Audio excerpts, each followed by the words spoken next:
Hey, Pat Rigsby here, and in this episode, I want to talk with you about really kind of the summary of where I think the industry is headed. So, let's get to it.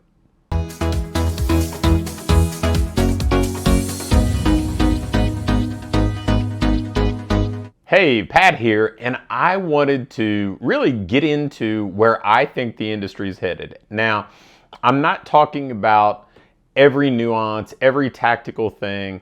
More or less, I'm thinking about this from a philosophical standpoint. And really, for the past, I guess 5 to 10 years, we've been in a high volume stage, right? We've been in this large group training, boot camp, Orange Theory, F45, Cycle Bar, Club Pilates, all these franchised group business models.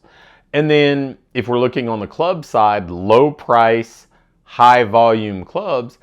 And, I think that has crested. I think that, sure, it's still going to be around. It's not going to go away in its entirety.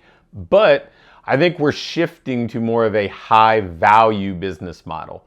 Now, if we look at the restaurant industry as kind of the predecessor to this, right?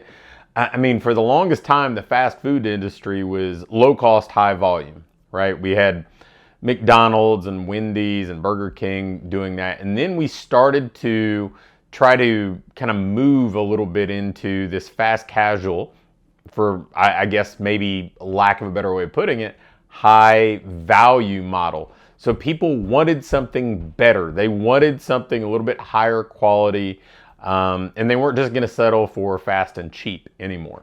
And I think the fitness industry is headed in that direction as well. So what does high value mean for us? Well, the first thing that I would tell you is higher touch. We've gotten by from the coaching side for really years, focusing almost all of our touch points on in-facility interaction, group training. So, a high client to coach or member to coach ratio. And so really it's been low touch per person for the past decade. And if we look at the industry prior to that with personal training, it was certainly a lot more high touch then, when almost everything was one-on-one. Well, I think we're going to shift back to some of that high touch. So that may mean more accountability. It may mean more interaction with clients in between in-person or virtual sessions. It may mean more of a shift towards one-on-one or semi-private or small group training. But no matter what, I believe this high touch approach is coming back, and frankly, is going to take a big segment of the industry and really be a better experience for clients as a whole.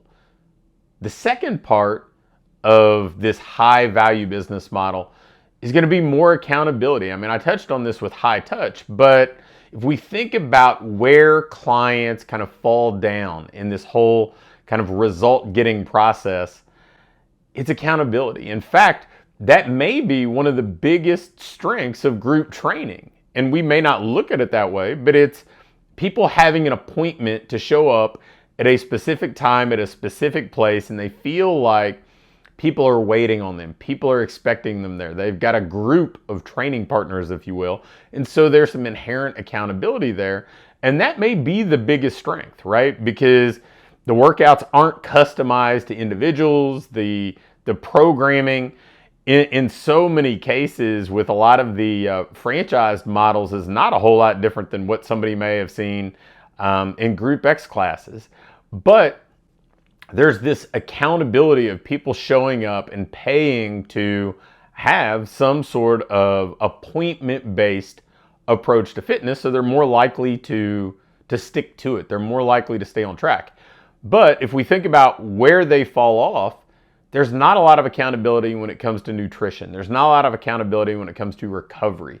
There's not a lot of accountability when it comes to activity outside of training sessions. And that's where they fall short. That other 165 hours throughout the week that, they undermine or at least don't augment the 3 hours that they're spending in a class or in a training session. So more accountability, whether that be actual personal touch or some sort of automated or artificial intelligence based approach, there's going to be more accountability as a driver for so many fitness businesses moving forward. And then the third high value component of this is specialization or individualization. People believing that the training is more about them, feeling important, feeling cared for. Now, this could be specialized programming for people with unique goals. It could be specialized in that, they may not have a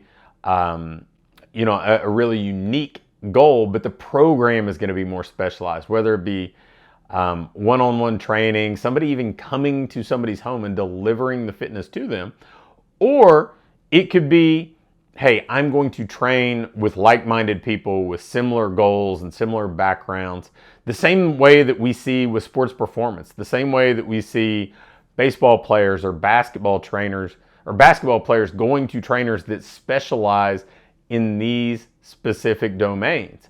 Well, people want to feel like they're getting something customized to them. And because the online opportunity is really kind of peaking right now, and it is easier to accomplish and easier to deliver than ever before, now you're not relegated to your local market. And that's a big deal. I mean, let's face facts. If you wanted to work with just baseball players, but you train in a small town, there may not be enough volume to support that specialized approach. So now we can cast a wider net. We can serve people outside of our geographic area and be more of a specialist. So this gives you leverage. It allows you to reach people who want exactly what you have to offer. And the way they're selecting isn't entirely based on geography. It's based on desire. It's based on goal. It's based on them being able to pursue the exact type of solution that they want. So if we combine these three things, if we combine high touch, if we combine accountability, and if we combine specialization or individualization, which I think it just kind of boils down to somebody feeling important and feeling like somebody is for them rather than just being another face in the crowd. Now we've got what I believe the future of fitness looks like. I believe this is the next wave of where we're headed, and we're going to move away from some of this high volume approach. Again, that doesn't mean it's not going to be there at all. It doesn't mean that group training or boot camps aren't going to play a role in the industry. But if we think back to how the industry evolved to move towards that group training model, one-on-one training didn't go away. Semi-private training didn't go away. They just played a smaller role than they had played previously. And I think that's what's going to happen moving forward as we adapt to an environment where people can actually kind of have their cake and eat it too, if you will. So if you're wondering about the future of fitness, I think that's it. So take advantage of this. Really kind of lean into this opportunity. Don't be attached or I guess unwilling to adapt to where we're headed and be stuck in where we've been and be the last person standing. Take advantage of the opportunity you have, and I think you're going to be poised for success. Thanks for watching. If you click the first link in either the description or the link in the pinned comment, you can get my latest book, The Ideal Business Formula, for free. And if you like this video, hit the thumbs up button for me.